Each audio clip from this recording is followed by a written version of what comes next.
Amazing grace. Amazing grace. Welcome to the West Wing Week, your guide to everything that's happening at 1600 Pennsylvania Avenue and beyond. This week, the president signed a bipartisan trade deal, welcomed the president of Brazil to the White House, and showed her one of our nation's national treasures. Hosted 50 girls in green on the South Lawn for a campout to celebrate the great outdoors. Answered questions about healthcare in Tennessee and online, and traveled to Wisconsin to announce new overtime protections for hardworking Americans. That's June 26th to July 2nd, or Amazing Grace.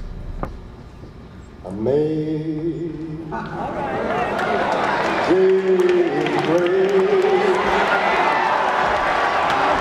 I see the sound.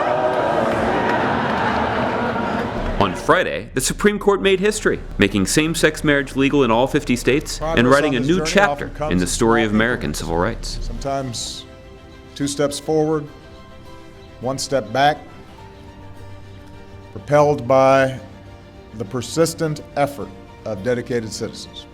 And then sometimes there are days like this, when that slow, steady effort is rewarded with justice that arrives like a thunderbolt.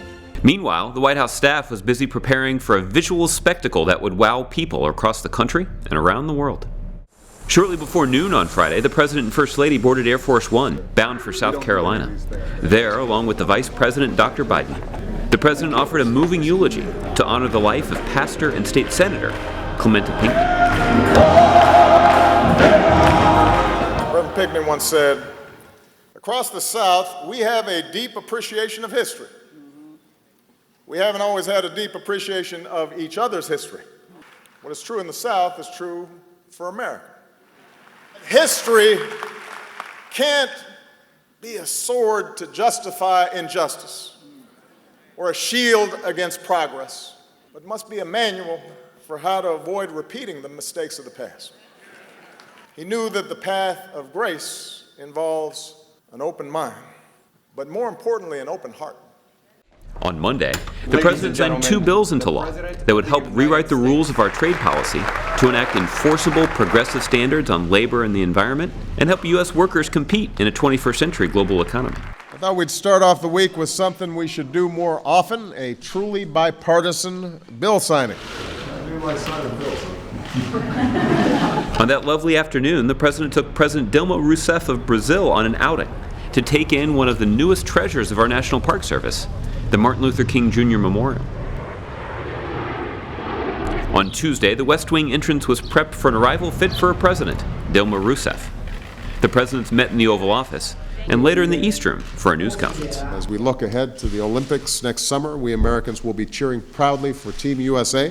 Dilma did give me a very nice yellow and green sweatshirt, which says Brazil on the back.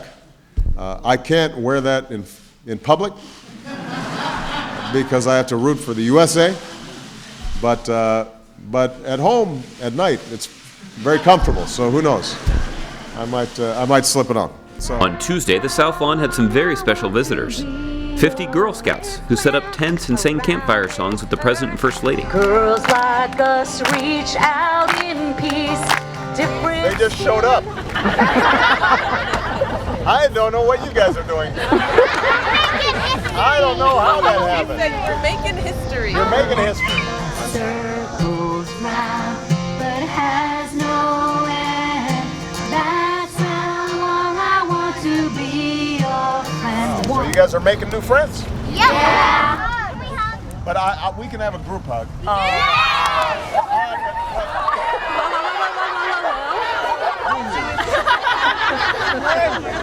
They also got to check out some beautiful celestial bodies in a telescope. Thank you. Love astronomy. If you've been on a White House tour, you may have seen this sign. Well, not anymore. On Wednesday morning, White House tourists were surprised with an announcement.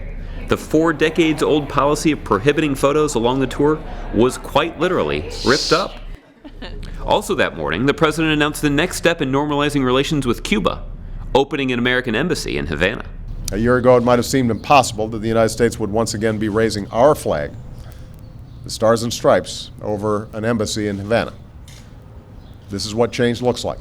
Then it was on to Music City, Nashville, Tennessee, where the president was accompanied by his dear friend Natoma Canfield. Good to see you. Sounds like you're doing great. You'll recall that in 2009, Natoma wrote a letter to the president, encouraging him to persevere during the fierce negotiations over the Affordable Care Act. Her letter inspired him, and he carried it in his pocket every day of the fight to pass the bill. Now, on the drive to the Nashville event, the president and his motorcade stopped off to pick up Kelly Bryant, who earlier this year also wrote a letter to the president, thanking him for the quality health care she was able to afford thanks to the Affordable Care Act. The three then headed to Stratton Elementary School for a town hall meeting, where the president even got to meet Davy Crockett. That's a cool name. Davy. The president didn't stop there. It was on to the internet superhighway, where he took questions on Twitter using the hashtag AskPOTUS. That's right, POTUS has his own Twitter handle, so be sure to check it out. If it's Thursday, it must be Wisconsin, where the president visited La Crosse to discuss his plan to extend overtime protections to guarantee fair pay for the hardest working Americans and potentially give a raise to 5 million middle-class American workers. So remember, stay engaged with us online, and you can find out more information about any of these topics and see complete videos of these events at whitehouse.gov. Thanks so much for checking out this Love Wins edition of your West Wing Week. For those of you who work for me, get back to work. Thank you very much, everybody.